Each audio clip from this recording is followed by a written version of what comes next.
सरकार बनाउने र गिराउने खेलमा नलाग्ने भनेर भाषण गरेको 24 घण्टा नबित्दै प्रचण्डले गरे सत्ताका लागि कपटीपूर्ण सम्झौता। उथलपुथलपूर्ण निर्णय गर्दै केपी ओलीले लिए आफूलाई अध्यक्ष मान्न तयार नभएका मुख्यमन्त्रीहरूमाथि प्रतिशोध। छलफल मात्रै गर्ने भनेर गएका प्रचण्डले ओलीसँग सत्ताका लागि लिखित सम्झौता नै गरेपछि माधव नेपाल रिसले चुर। प्रचण्डले बिर्सिए स्वर्ग नर्कको कुरा गरेर ओलीले आफूमाथि गद्दारी गरेको इतिहास। स्वर्ग र नर्क सँगै जाने, मिलेर 84 को चुनाव वामपन्थीहरू नै मिलेर लड्ने, त्यसपछि पार्टी पनि एउटै बनाउने, ढुक्क हुनुहोस् भनेपछि त म त मक्ख परे। मलाई राम्रो फकाउनु भयो, वामपन्थी पो मिल्न पर्छ काङ्ग्रेससँग।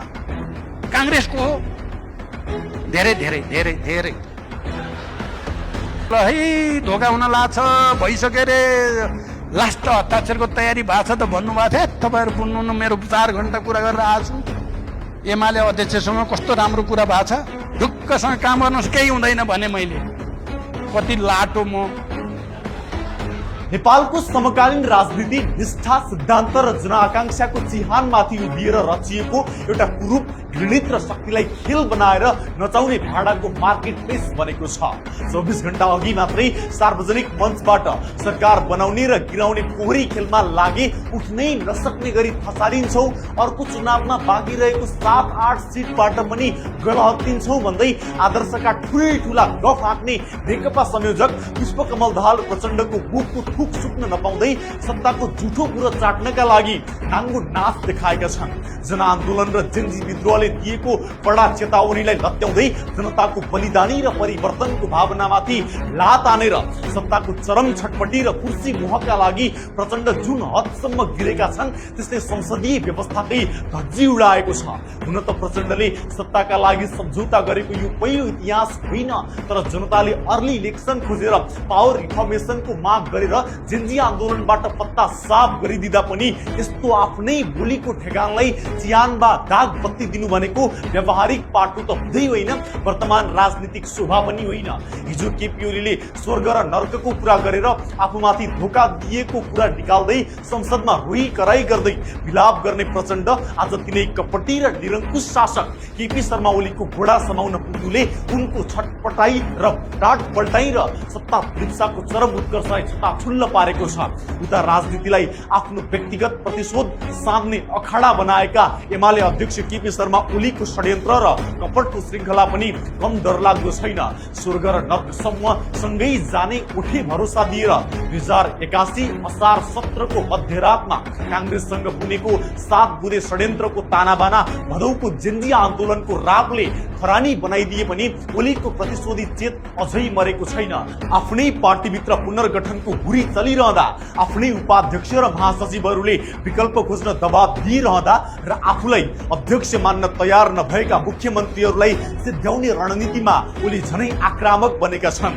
जनआक्रोशको घुम्रोमा परेर युवा दम्पति देशै छाडेर भागिसक्दा र पुराना दलहरूप्रति जनताको घृणा चरम बिन्दुमा पुगिसक्दा पनि चेत नखुलेका यी वृद्ध नेताहरू अर्ली इलेक्सनको जनदबावलाई कुल्चिएर पुनः प्रदेशहरूमा सत्ताको गोलमलाई र भागभण्डाको खेलमा लिप्त भएका छन्। अझै लाजमर्दो दृश्य त के छ भने प्रदेशहरूलाई आफ्नो निरङ्कुश इसारामा नचाउन ओली प्रचण्डले नखीकोटको गोप्य अखडामा बसेर कोशी, बागमती, लुम्बिनी, कर्णाली र सुदूरपश्चिमको भागभण्डा गर्दा कोशी प्रदेशमा एमाले भित्रै मुख्यमन्त्रीको पद हत्याउन हिक्मत कार्की र दिल कुमार मेन्याङ्गो बीच अमानवीय होडबाजी सुरु भएको छ। गुटबन्दी र प्रतिशोधको आगोमा बलेको एमाले भित्र ओलीले आफ्नै पुराना विश्वास पात्र कार्कीलाई पाखा लगाएर आफ्नो पटपुतलीलाई ताजपोसी गराउन खोज्दा महासचिव शङ्कर पोखरेल पक्षसँगको द्वन्द झनै भीषण र खतरनाक मोडमा पुगेको छ। जनजीविकाका सवालहरू अलपत्र परेका बेला बजेट र नीतिहरू अलपत्र छाडेर नेताहरू व्यक्तिगत बदला, गुटगत वर्चस्व र सत्ताको बार्गेनिङमा यसरी निर्लज्ज रूपमा लिप्त हुनुले नेपाली राजनीतिलाई एउटा यस्तो भयावह र विद्रूप मोडमा पुर्याइदिएको छ जहाँबाट सच्चिने कुनै गुन्जाइस बाँकी छैन र यसको अन्तिम परिणति शासन सत्तामाथि जनताको प्रचण्ड र निर्णायक प्रहार नै हुनेछ। नेपालको राजनीतिक इतिहासमा आज निष्ठा, नैतिकता र इमानदारिताको पुरै तिलाञ्जली दिइएको छ। शीर्ष भनिएका नेताहरू जनआक्रोशको ज्वालामुखीमाथि बसेर पनि सत्ताको कोरी रक्सीमा लट्ठिएका छन्। जनता अभाव, भङ्गी र निराशाको दलदलमा पिल्सिएर सडकमा भौतारिरहँदा आफ्नै स्वार्थका लागि देश र व्यवस्थालाई नै बन्धकी राख्ने यी सत्तालिप्त शासकहरूको निर्लज्ज नाटक अब पराकाष्ठामा पुगिसकेको छ। सिद्धान्त र विचारलाई खरानी बनाएर कुर्सी जोगाउन जुनसुकै हदसम्म गिर्न तयार हुने ओली प्रचण्डको यो घिनौना गठजोड र आन्तरिक गुटबन्दीको भीषण आगोले अन्ततः उनीहरू स्वयंलाई नै भस्म पार्ने निश्चित छ। चेतावनीका सबै सीमाहरू नागिसकेको यो वितण्डा र प्रतिशोधी सत्ता खेलको पतन अब कुनै सामान्य राजनीतिक फेरबदलमा होइन, जनताको ओइरिने प्रचण्ड र विनाशकारी विद्रोहको भीषण आँधीउरीमा भएरै छाड्नेछ।